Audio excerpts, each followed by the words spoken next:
Hello and welcome to EIP's walkthrough for Gotham Knights Mission 4.2, The Orchard Hotel.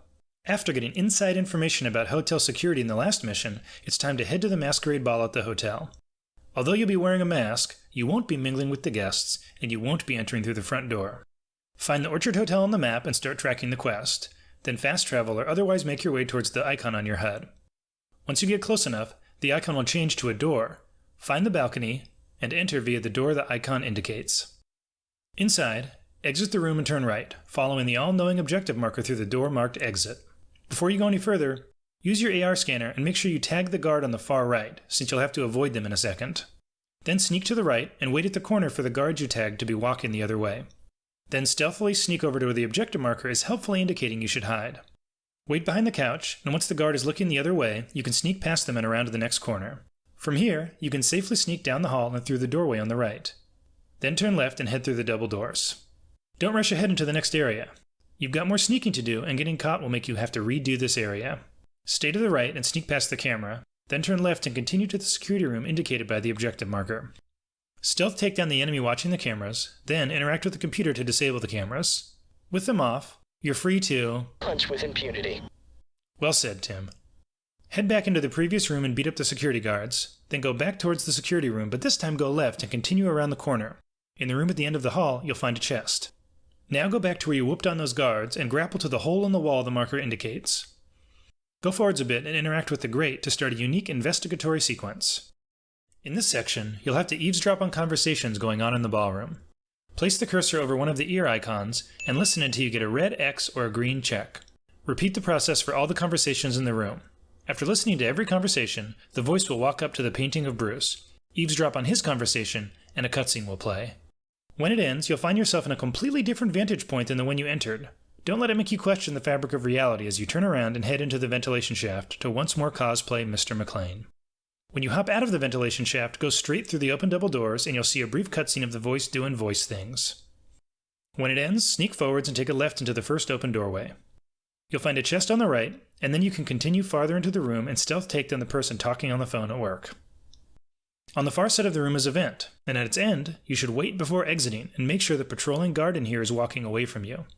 Take him down stealthily, open the chest, then sneak to the open doorway. Wait for the camera to turn away from the doorway, then leave the room and go left. Straight ahead through the next set of doors, you can hold the jump button to climb into another vent. At its end, you'll see another cutscene. Musically minded players will be disappointed to learn that you aren't allowed to try and play the piano to use the voice's secret entrance.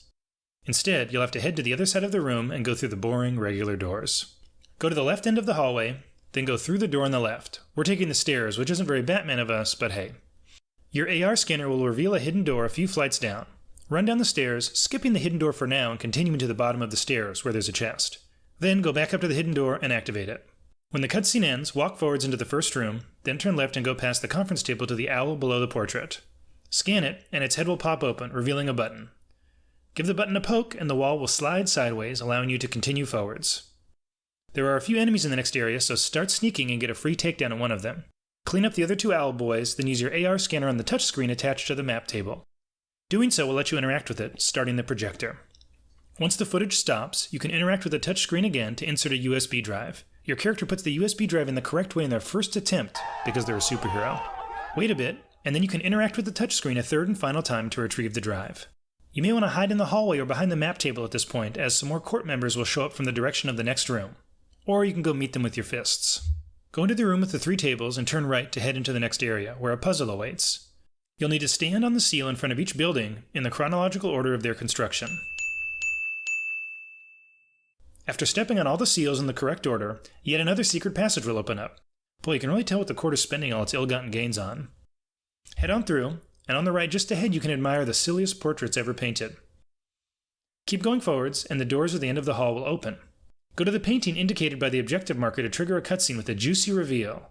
Surprise, that old man Jacob Kane is the bad guy. Or is he bad? He makes a decent argument, but obviously we're having none of it. Defeat the goons Kane sends at you, remembering to use AoE or heavy ranged attacks to stun the Talons. Then follow the objective marker back the way you came, go left into the elevator, and grapple up to the opening above. Climb up, leave the room, then turn right and go through the double doors.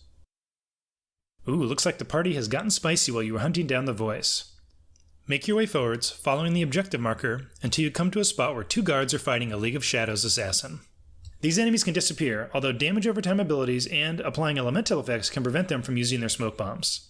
Note that until you've done this, you don't want to use slower or long to cast momentum abilities on the assassins, because they'll likely disappear while you're in the middle of using your ability. Insert yourself into the middle of the fight here and help the owls and the assassin kill each other. Once the final foe goes down, head to the closed double doors and go through. Turn left, enter the ballroom, and make your way to the center of the room. After a brief cutscene, you'll have to fight more assassins, including a new ranged variety. They can disappear like the other ninjas, but seem to do so less often. So if they've used their smoke bomb recently, you're safe to hit them with momentum abilities. After defeating the pair of ranged ninjas, a pair of sword-wielding assassins will attack you. Deal with them as well, and then a cutscene will play, and you'll find yourself back outside. You can fast travel back to the Belfry at this point, where the knights will plan their next move. When the cutscene ends, you'll receive your mission rewards. We hope this walkthrough was helpful, and see you next time.